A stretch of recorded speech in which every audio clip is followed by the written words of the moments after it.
let me welcome these guys. Gambia sumareo, sapunalandak chiyo la judo. Gambia sumareo, nobnalandak tayo lakang.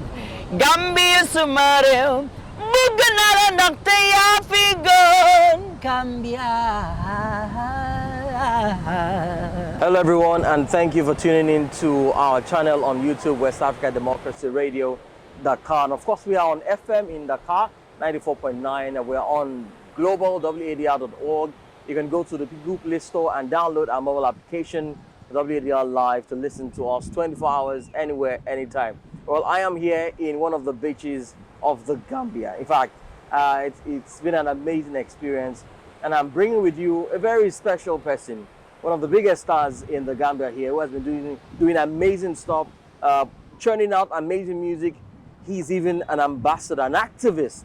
You know, so very rare for you to see an artist who is also an activist. He's very much passionate about, you know, development for women, development for children. Well, he will be telling us all about it. Let me allow him to introduce himself so you can have a feel of who I'm talking about. Good to have you, man. Yeah, good to have you How here, you man. doing? I'm doing We're great. finally here in the Gambia. Finally in the Gambia.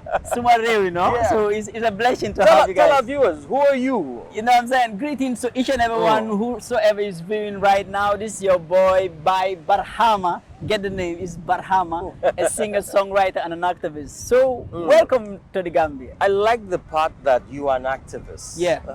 How do you find time to advocate for issues, you know, relating to gender, inequality and things like that as an artist? You know, when you've been blessed with a voice to sing, that's one part. But when you get back and reflect to life and society, you realize that to be an artist is more than just having the voice to sing. You reflect to society, and then there is something you have to give back to society. And those things can happen through the way of you being an activist. So activism has been something that is part of me because of the society where I was born and raised. I realized that after being the guy, I have to give back to these societies. That's what get me into activism, and I have been advocating about women's rights, child's rights, and so many things that is really affecting our society. We'll come back to that. Let's talk about your latest music.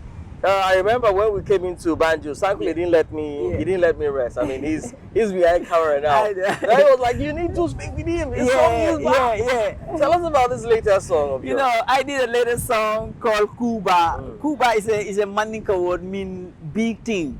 So this song was a song that I did with my sister, and it was kind of a manifestation song, trying to talk about your New Year's resolution. You know, and then it hits to every young people out there who's dreaming of doing something big in the new year, who have dreams of, you know, achieving big things. So it's a song that I did, and then the people love the song. Trust me, it was just an amazing song with a beautiful video. You know? Well, we are at the beach here. Let's take a walk and have a feel of what the beach is like. You know, when you talk about music in the Gambia, it has seen some evolution over the years.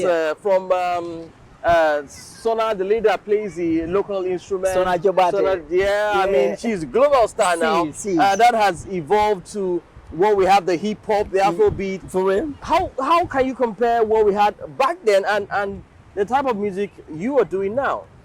Yeah, to compare them sometimes might be really difficult because when you get to the younger generation now, most of them will see the music before as something that was not really making it. But that's not the case. Most of the young people didn't tap from the older generation to find out how it was, you know, during their time. But I'm one of the lucky guys that was mentored by a veteran musician who lived music yesterday in the Gambia, and then he was here with our generation. Gambian music before was extraordinary, but I believe along the way we have some ups and downs due to the, you know, political environment or things like that. But now, as I'm talking to you, did that influence the type of music you people were joining? The 22 years of dictatorship. It really, of course, because as a musician, you should have that freedom of expression.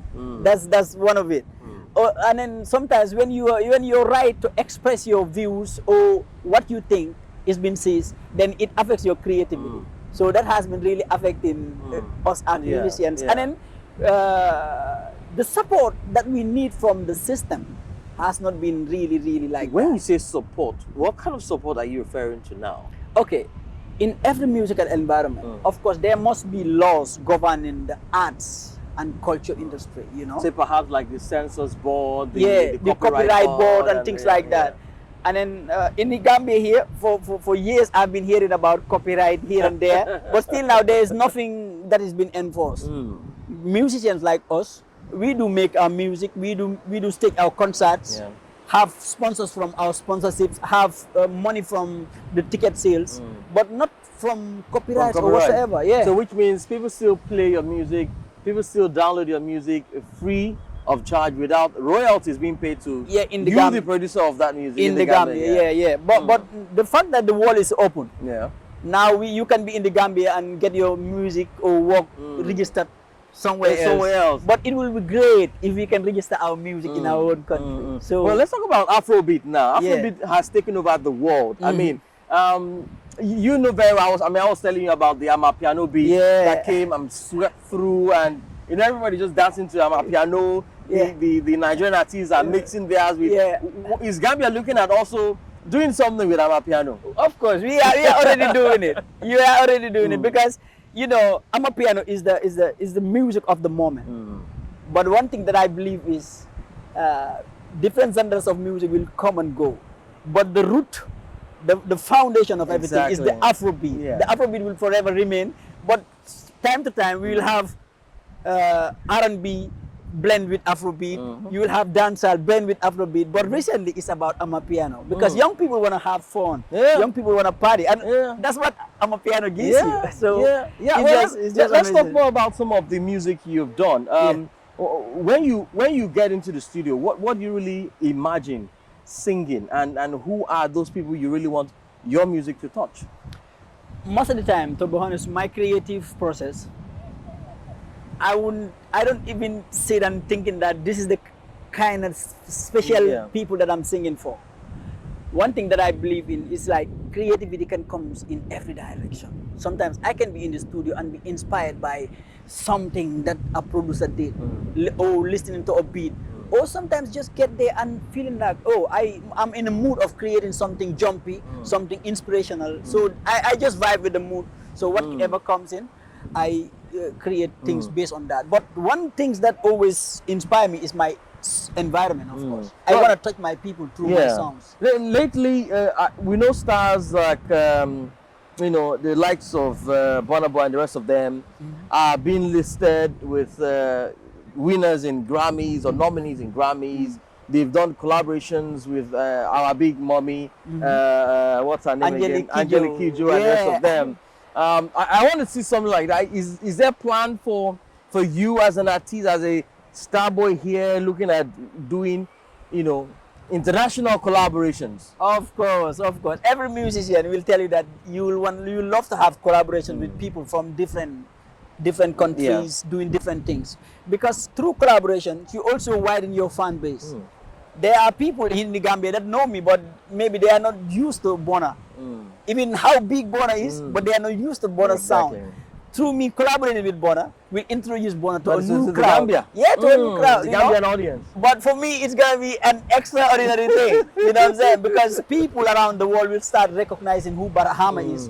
So to be honest, I've been collaborating, but I'm looking more to collaborate with more people around Africa, and then to see how best we can, we can spread the vibe. What is usually the sales for musicians in the Gambia? I mean, if you don't have, if you don't put up a show, how do you survive? How do you make money from your music? I mean, done in the recording studio.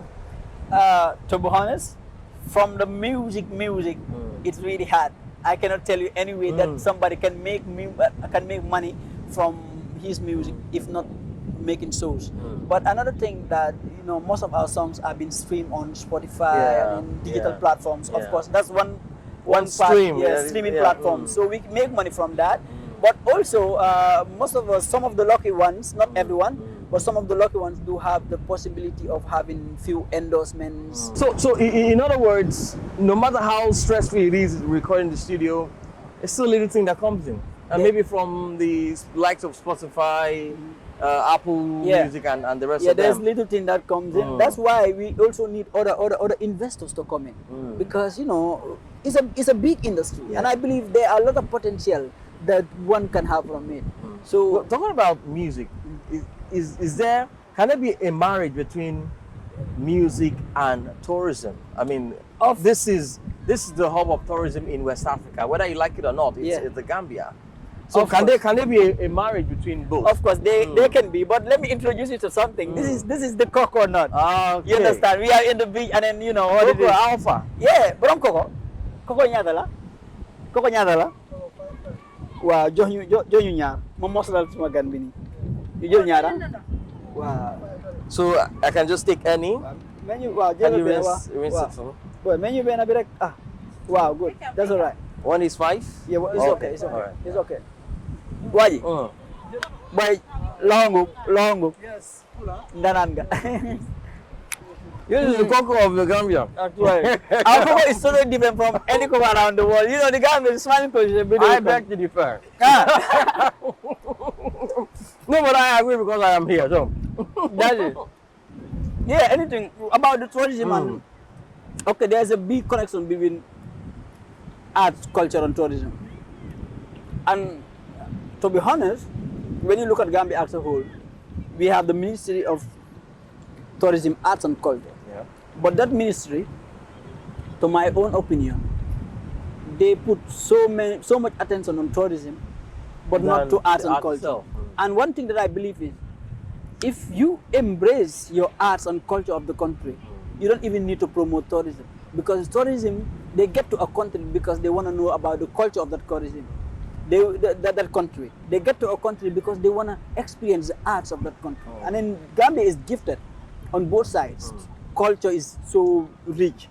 Our arts, it's yet to be known by the world, but we have great sounds, great But everything. how can we make a difference with this? I mean, quite all right. I mean, the Copyright Society, excuse me, the no royalties coming in and all of that. How can we change all of this? What do you think the government, but maybe perhaps the Ministry of Culture or Art and Culture can do something about it? What do you think should be done? Right now, I think the discussion is going on because they're having, conferences, they're having discussions. And I believe through those discussions, they will let us to another level of trying to initiate those things. But it will be really helpful, not just to musicians, but to the whole country actually, because arts and culture is also something that can generate income for the country. It can add value to different things. So that's what I think can be done, and then Are young people embracing music? We have a problem with irregular migration in this country. How can we use music to lure them back and keep them in the country here? Of course. You know about that irregular migration. I once did a project called the Techie Fee. Okay. Then the Techie Fee was a song telling the young people, you can make it here. You don't need to travel in order for you to make it, because there are thousands of people that are traveling, but still now they come back home with empty pocket. So it's about you believing in yourself and then work towards something. Start creating something. So that was music trying to sensitize the young people about Irregular it's migration possible. here. I mean, it's possible to make it it's here. possible. So there are a lot of opportunities that one can have in this country, but you first have to believe in it, because you cannot reach a future you didn't see. So young people should start believing in themselves and understanding that I can do something and make it in here.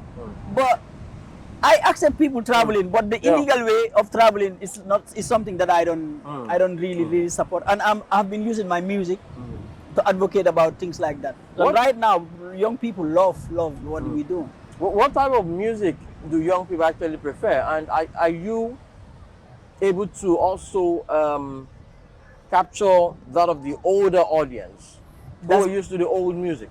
That's my vibe, you know. Yeah, that's my vibe. Yeah, I always keep saying this. I'm one of the lucky ones that tap fan from the older, the younger, and the middle age. Simply because I did listen from the old generations. I was lucky to be mentored by somebody who was an old age. And then through that, I tend to blend my sound to the old, up to an extent that the old people will always connect to my sounds, because most of them, they don't like too much noisy things.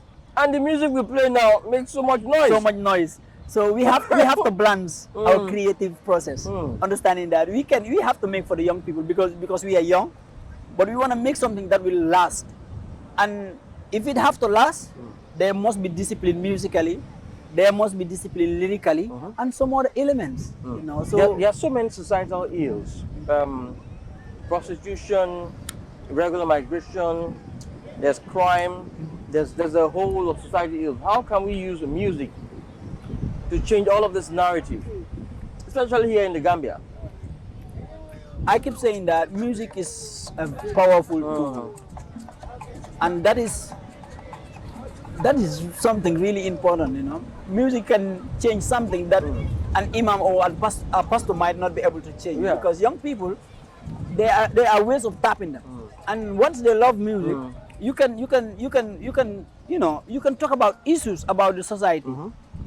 Make them believe in those things, make them dance to it, and with time it will build a memory in their heads. That's how it is. And then, so you know, I believe music can really change a whole lot. Yeah, music can change a whole lot, because right now that's what me personally, together with my sister, we have initiated a group called the Kamal Arts Foundation, kind of, and then our main objective is to use music as a tool to advocate for things like that. There are things that are not wrong, that are really affecting our society. And then through music, we can use it as a tool to entertain, but also educate. So I believe music can do all those things, and we are on it doing it. The type of music we do have now, sometimes when you look at the videos, they're obscene videos, they're obscene pictures. Most of them talk about either love, money, wealth display. How does that make sense to you as an artist who learned from the older artists to this generation? Yeah, very important. You know, one of my mentors was telling me that you are doing music, you have to consider the two sides. Whether you have to do it for the glitz and glamour, whether or you have to do it for as a service for humanity. And I believe as a human being who understand how important it is for us to add value to this beautiful world that we find. You can sing about love, because love is us. It's universal, yeah. But you have to also consider the messages that you can pass on. Yeah. And not everything is love, not everything is money, not everything is luxury. So let's not be brainwashed by, in order for it to be beautiful. And that could be the problem, because when young people look at these videos, they see artists driving Ferrari, Porsche, you know, all sort of flashy cars, beautiful women around them, alcohol and all that. You think that's why I will have to sing. You know, the thing is, if you are not really, really smart, they will build thoughts in your mind up to an extent that you see life as a materialistic place. Up to an extent, the car, the money, this and this and this is the only thing that you are after. You don't consider things that are really vital about, you know, people loving one another, about people helping each other, about people, you know, learning about things. So I believe an artist have a big role, but not every artist know that. You understand? Not every artist know that. Me, I am also trying to do my quota. As much as I would sing about love, but every love song that I'm singing about, I make sure that it's a storyline that people connected. It's a storyline that is visible to us, but people have not been singing about it. That's what we're trying to do. Well, in rounding up this conversation, how do you see the Gambian music, art and culture in, say, in the next decade? Where do you think that sector will be in the next decade? Yeah, one thing that I know of, maybe I'm gonna address it in a different way. Okay. I'm not gonna talk about the arts and culture as a body, but I will talk about the arts and culture from the artist's point of view. What artists are gonna do in the next 10 years? Where they're gonna get the music? When I look back at the next 10 years, it was really difficult for artists to even feel small venue when we have concerts. Yeah. For the past 10 years. But this generation have managed up to an extent that our music become the ringtones of every young people out there. We are filling stadiums now. So with the energy and how things are going now, I believe in the next 10 years, it's gonna be extra big. Up to an extent that we'll also be collaborating with the likes of Burna Boy and the Davidos, and then be named in the Grammys, because that's the vision, you know. That's great vision. Yeah. Just before I let you go, I'm sure our viewers and listeners will be dying to hear your voice. Yeah. I mean, there's so much hype about this guy. My brother, sing. Let's hear the voice. Sing it out. Put it out. Right. You know what I'm saying? What was your latest song? I love to sing. Let me give them some little melody here and there. Yes, that's what I'm talking about. I will start with this one. Free up your mind and be ready to enjoy. Yeah, I just wanna enjoy. That's one of it. Then I will get to another one. Like it goes like, wow. It goes like. Lama bang bang nangu nakni ma melie jitu na sa judu doma khool waxu malak dima lama bang bang ding malale bantu bugudu talbu yalla tal sanchi matagan jox mala khoñu benya dundu komjen. That's another one. That's nice. We got plenty in here. One more. One more. Let me welcome these guys. Gambia sumareo sapuna landak ciyo la judo. Gambia sumareo nob na landak tayo la kham. Gambia sumareo buga na landak tayo figon. Gambia. I wish I had a drum to beat to that, you know. But it's been a big pleasure, man. Yeah, it's been a pleasure. Thanks so much. And talking to our viewers out there across West Africa and the world. We truly appreciate the great things you're doing, looking out for the women and girls in your society and preaching the messages through your music. And we cannot even wish you any other thing than the best. Actually, thanks so much. We want to see see more collaboration. We want to see you collaborate with the likes of Burna Boy, Davido, Asake. And right, that's my vibe. I love Asake's vibe so much. So we want to see all of that collaboration. You know, singing the Madinka language or the Wolof, make sure the Yoruba, make sure the Igbo. We want to see all of that. It will happen. And we wish you all the best. It will happen. My word, it's going to happen. Definitely, we will come back here. It was a pleasure. Cheers, man. Cheers, man. All right, see you guys next time. It's been a pleasure talking to. How does he pronounce his name again? Barhama. I murdered that. Really sorry. It's been a pleasure. He's a top artist here in the Gambia, and we have come all the way from Dakar just to fish him out and hear all these things from him. Thank you so much for your time. Don't forget to like and share this video. You can reach him out. I'm sure you're online. Yeah, I'm on all social media platforms. Barhama official, you know, Barhama Cham official. And check out his music. Thanks so much, guys, for your time. And it's goodbye from us.